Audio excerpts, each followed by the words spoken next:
Ancaman golongan putih atau golput menjadi satu momok tersendiri bagi partai peserta pemilu saat ini. Bahkan pengamat memperkirakan jumlah golput untuk pemilu 2014 mendatang bisa mencapai lebih dari 50%. Hal itu disebabkan karena susutnya kepercayaan terhadap partai politik yang ada dalam mewakili kepentingan masyarakat. Berkembangnya sistem multipartai tidak sebangun dengan meningkatnya keterwakilan aspirasi masyarakat dalam politik. Partai politik kini dinilai lebih sibuk dengan kepentingan pribadi atau kelompoknya. Benarkah angka golput akan meningkat di pemilu 2014? Lalu bagaimana partai politik melihat fenomena itu? Untuk membahas hal ini sudah hadir Wakil Sekjen DPP Partai Golkar Tantowi Yahya dan pengamat politik Boni Hargens. Namun sebelum ke narasumber, kita simak grafik berikut ini. Ini ada tingkat partisipasi pemilih dalam beberapa pilkada, pilgub di Jabar yang terdata di DPT 32,5 juta. Angka golput mencapai 36,3%. Di Sumatera Utara 10,5 juta, golputnya 51,5%. Sementara di Bali, golput mencapai 26%. Di Jawa Tengah, golput 49%, DKI Jakarta 33,2%, dan Jatim mencapai 42%. Ya, Mas Tantowi, ini kalau kita melihat dari hasil golput ini sebetulnya dalam setiap pemilu kada ya atau pilgub, ini sebetulnya golput yang menang ya? Iya.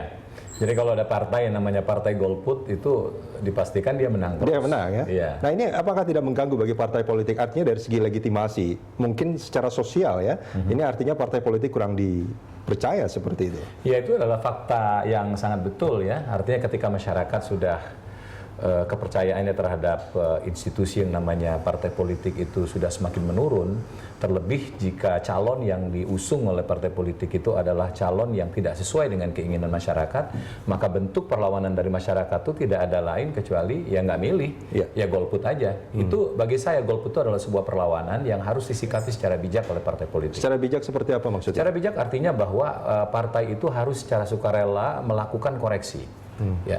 Artinya bahwa angka golput yang cenderung meningkat dari tahun ke tahun itu sebagian besar juga adalah dosa dari partai politik. Nah, kebanyakan partai politik masih melakukan kesalahan yang sama. Ya, sudah jelas rakyat melakukan penolakan, kemudian perlawanan, kemudian pola-pola yang ada itu, yang ditolak oleh masyarakat itu tetap dijalankan oleh partai politik. Dari setiap pemilu kada kan sebetulnya angkanya selalu tinggi nih. Artinya memang tidak ada koreksi yang dilakukan oleh partai politik selama ini. Bisa saya sebut tidak ada koreksi. Seperti begini ya, dalam praktek di partai politik itu ada semacam praktek yang terjadi bahwa setiap ketua DPD 1 maka dialah yang mempunyai hak untuk menjadi calon gubernur. Ketua DPD 2 dari partai politik maka dia juga yang secara otomatis memperoleh tiket untuk maju sebagai bupati atau wali kota. Padahal tokoh yang dimaksud itu tidak mempunyai elektabilitas, ya, tidak populer, bahkan tidak disukai oleh masyarakat. Nah, ketika partai politik tetap ngotot mengusung tokoh ini, ya maka penolakan dari masyarakat itu adalah seperti itu. Ini bukan curhat ya? Bukan curhat ya? Ya enggak, ini kan fakta dari seluruh partai politik ya. Iya. Nah, ini Mas Boni, gimana tanggapannya soal ini, Mas? Nah, pertama bahwa partisipasi rendah di setiap pemilu itu bukan fenomena Indonesia saja. Di negara-negara maju juga partisipasi dalam setiap pemilu itu tidak pernah di atas 60%.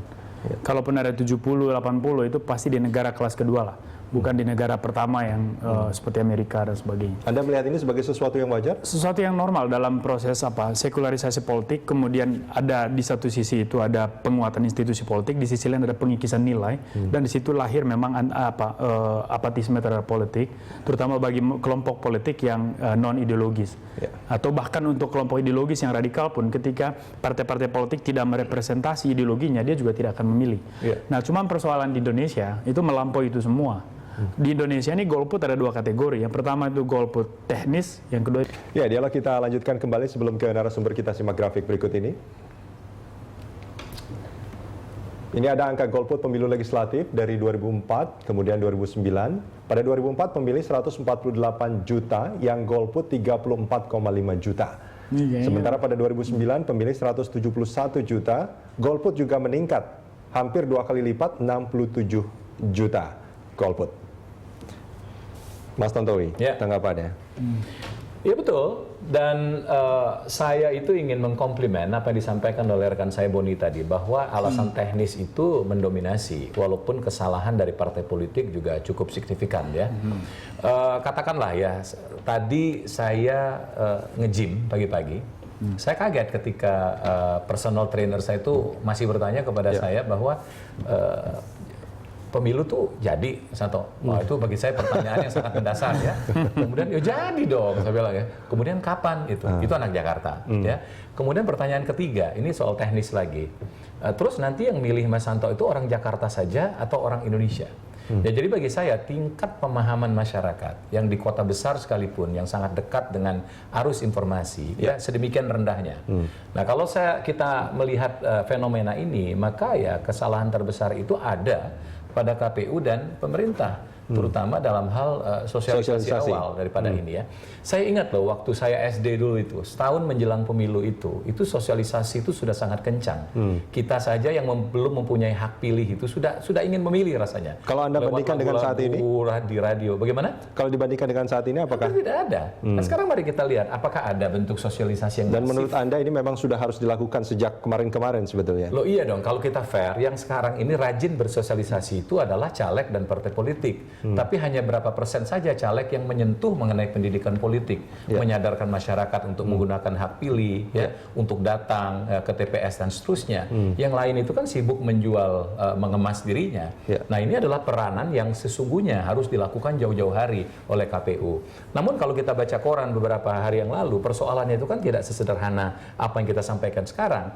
KPU sudah mengajukan permohonan, tapi permasalahannya karena di Kementerian Keuangan. Nah, Kementerian Keuangan selaku bendahara negara itu kan menggunakan azas kehati-hatian. Nah, azas kehati-hatian itu betul dalam perspektif tertentu, tapi dalam perspektif ini itu kan menjadi berbeda ya. Ketika KPU mengharapkan dana sosialisasi awal diberikan ya supaya mereka jauh-jauh hari melakukan sosialisasi, berhadapan dengan birokrasi yang hanya menjalankan sesuai dengan peraturan, ini permasalahannya. Sehingga dana yang sudah turun dari 17 triliun dari APBN itu kebanyakan digunakan buat operasional, membiayai penyelenggaraan ya, baik di pusat maupun di daerah. Sedangkan satu hal penting yaitu sosialisasi, menurut saya itu belum dilaksanakan secara masif. Dan itu yang berdampak signifikan pada kurang informatifnya tentang pemilu. Orang-orang seperti saya contohkan tadi, masyarakat Jakarta saja seperti itu menurut saya selangkah lagi untuk tidak menggunakan hak pilihnya. Karena apa? Tidak tahu. Baik. Mas Boni, tanggapannya? Ya persis. Jadi ya kalau kita mau mencari siapa sih yang paling bersalah dari semua konteks golput teknis ini, dan juga termasuk golput ideologis, ya pertama itu pemerintah, yang kedua partai politik. Teknis pemerintah kenapa? Karena kritik terhadap Depdagri untuk DP4 itu berulang-ulang. Kita komentar soal ini dari pemilu ke pemilu. Bahkan sampai sekarang ada masalah. Dan sampai sekarang ada masalah. Gitu loh. Artinya kan tidak ada keseriusan, tidak ada komitmen, tidak ada political will untuk menyelesaikan perkara ini.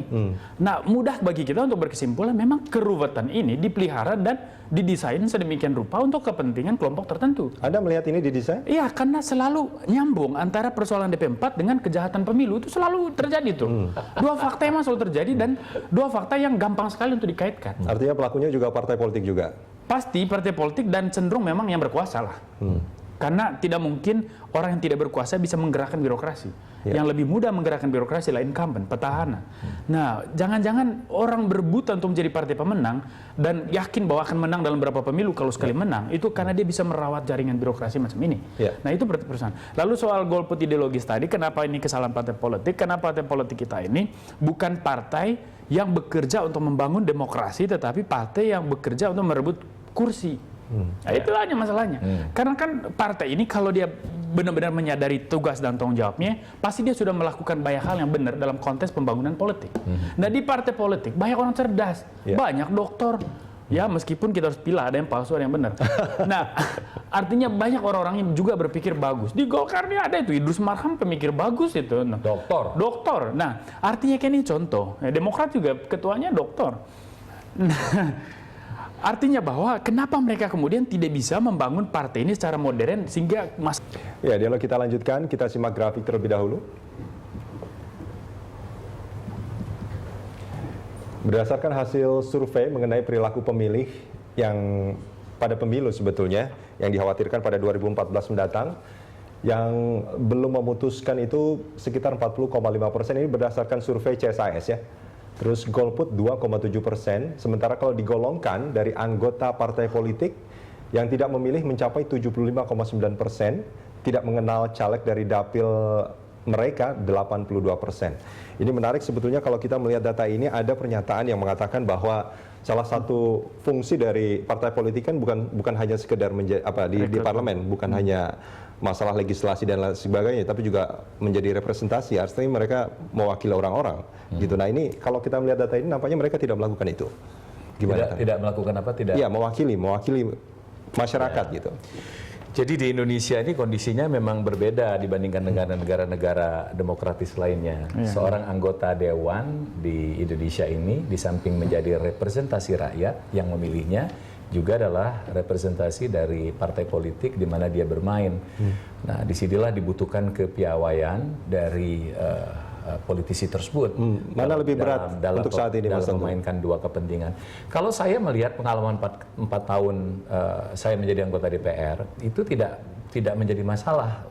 Ada beberapa tiba-tiba terjadi konflik gitu ya. Tapi kebanyakan itu bahwa yang dikehendaki oleh partai politik, ya partai saya, kebenaran sama dengan aspirasi yang berkembang dari masyarakat. Adalah perbedaan-perbedaan sedikit, tapi jarang sekali saya bertemu partai maunya apa, sementara rakyat maunya apa. Nah, dalam posisi seperti itu, saya rasa itu adalah posisi sangat membingungkan. Ya. Tapi 4 tahun terakhir ini saya melihat bahwa ada sedikit perbedaan, ya. Tapi kalau kita tarik garis merah, itu kurang lebih nyambung lah itu. Ya, Mas Boni, tanggapannya. Dalam teori perwakilan, ini saya bicara teori karena saya dosen lah ya. Teori perwakilan itu orang ada perdebatan yang sangat serius soal seorang wakil rakyat itu, dia seorang delegate atau dia seorang pribadi bebas yang menjadi wakil dalam pengertian dia mewakili seluruh kepentingan tapi dia bebas menerjemahkan tugas perwakilannya. Nah, itu perdebatan panjang. Nah, ada satu teori namanya teori peran. Dia mengatakan bahwa menjadi wakil yang paling penting pertama adalah dia memahami apa maunya dari pihak yang diwakili. Dia harus menerjemahkan kemauan mereka dalam bentuk kebijakan. Yang kedua, dia punya namanya individual freedom. Dia punya kebebasan individu di mana kemampuan-kemampuan berpikir dan pengalaman-pengalaman, skill dia itu dimanfaatkan untuk menjawab persoalan-persoalan yang tidak dimengerti oleh pihak yang diwakili. Nah, artinya apa? 2 poin di situ. Kepentingan dari pihak yang diwakili, 2 kebebasan dia sebagai wakil untuk berpikir demi rakyatnya. Nah, dalam persoalan kita, ketika wakil rakyat masuk ke parlemen, di sana dia dibelenggu oleh nama sistem fraksi. Sistem fraksi ini memenjara kebebasan individual seorang wakil.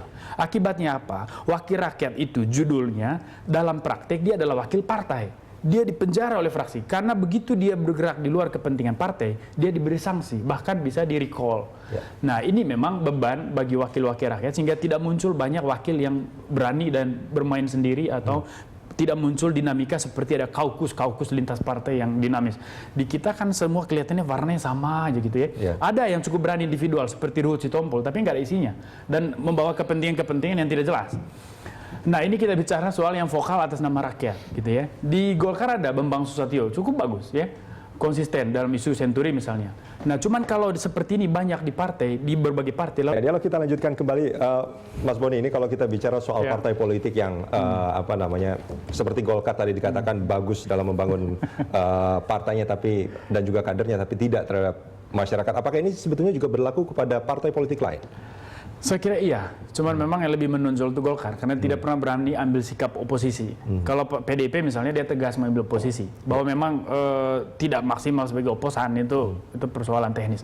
Tapi bahwa dia sudah berani ambil sikap itu bagus. Dan partai-partai lain Gerindra yang terus Hanura. Apakah salah untuk tidak mengambil oposisi? Sikap tidak oposisi? salah, tapi kalau setiap pemilu selalu bagian dari yang berkuasa. Kapan Golkar punya sikap yang jelas? Makanya sekarang kan perdebatan bukankah itu sebetulnya sudah jelas bahwa dia memang tidak beroposisi? Ya, dia jelas bahwa dia tidak jelas gitu loh. Nah, makanya bagi saya orang berdebat soal lo kenapa sih Pak Ical mesti jadi calon presiden Golkar? Ya ngapain sih diributin? Mau Pak Tanto Wijaya, mau Ical, mau Akbar Tanjung, siapapun, tetap Golkar kalah menang dia tetap pemenang. Pasti bagian dari yang berkuasa gitu loh. Baik, Mas Tanto. Ya, ini kita harus melihat dulu aspek kesejarahannya. Jadi Golkar itu sendiri lahir bukan sebagai bentuk perlawanan terhadap tatanan yang ada, tapi justru merupakan pembelaan. Ya, Golkar itu kan lahir sebagai sekber untuk melawan menguatnya pengaruh komunis dalam rangka mempertahankan pemerintahan yang ada, kan begitu. Sehingga dalam darah Golkar itu sendiri, kita memang benar kata Boni, tetap menjadi bagian pemerintah. Kalaupun kita menjadi anggota koalisi, kita tetap menjadi bagian dari koalisi yang sangat kritis. Artinya sudah kita tunjukkan dalam berbagai kasus seperti BBM, kemudian Senturi, kita berseberangan dengan pemimpin koalisi. Di situ menunjukkan bahwa kita, walaupun kita bergabung dalam koalisi pemerintah, tapi sikap kritis kita tidak pernah hilang. Karena menurut kami teman yang baik itu adalah teman yang harus mengatakan apa adanya, walaupun itu pahit terasa, ya kan, daripada teman yang sekedar yes man. Nah, saya ingin mengkoreksi sekaligus membela ya apa yang disampaikan oleh Boni tadi di dua segmen yang lalu, bahwa kita tidak membangun program-program yang bersifat atau bermanfaat bagi rakyat. Ya nggak benar lah itu. Artinya tingkat elektabilitas kita yang nangkring nomor 1, nomor 2 bergantian dengan PDIP itu adalah hasil ya dari kerja politik kita yang orientasinya adalah rakyat itu. Ya kan? Itu seperti itu atau sebetulnya ini saya bilang Golkar ini salah satu partai yang hebat dalam membangun organisasi. Ada pengkaderan dan segala macam, merumuskan program-program kerja bagus-bagus, melaksanakan program kerja untuk rakyatnya yang nggak pernah bagus gitu loh. Nah, karena nggak pernah ngambil sikap. Begini, sekarang kita kan bagian daripada koalisi, Bon. Tidak bisa kita 100% melaksanakan. Nah, maka program-program itu. Sepanjang Golkar, makanya kita harus menang nih di 2014. Sepanjang Golkar menjadi bagian dari berkuasa, berarti tidak pernah bekerja untuk rakyat. Ya kan begitu aja. Nah, itu kalau tidak pernah, tapi tidak maksimal. Karena kita bagian dari koalisi. Marah dong pemimpin koalisinya kalau kita yang take over. Gitu ya. Iya dong, etikanya nggak begitu. Tapi hebatnya Golkar, teriak Senturi ya. Kita semua ini kan dari luar teriak Senturi. Di dalam ada Golkar yang backup. Dalam pengertian ada kader Golkar juga yang vokal soal Senturi. Nah itu jelas itu ya. Cuma dalam hal-hal mendasar gitu ya. Misalnya Lapindo, bagaimana nasib korban gitu ya. Terus kemudian persoalan kemiskinan, statistik, pengangguran. Golkar juga diam aja. Itu diam aja ya? Tidak diam. Cuman permasalahan Lapindo ini berpikir agak lama mungkin belum mengambil keputusan atau gimana? Lapindo udah jelas bagi kita. Tapi permasalahannya itu setiap kali kita melontarkan pemberitaan atau informasi yang bersifatnya klarifikasi itu tidak pernah diadopsi dengan baik. Jadi sudah ada stigma di masyarakat bahwa ya Ical bermasalah, Ical bersalah terhadap Lapindo. Nah ini adalah perjuangan besar lah bagi kita. Ya kembali ke masalah golput ini Mas Tantowi. Apa yang harusnya dilakukan nih Mas Tantowi? Ya jadi ini persoalan bersama. Artinya pemerintah juga harus kooperatif ya dengan KPU. KPU juga harus bisa mengambil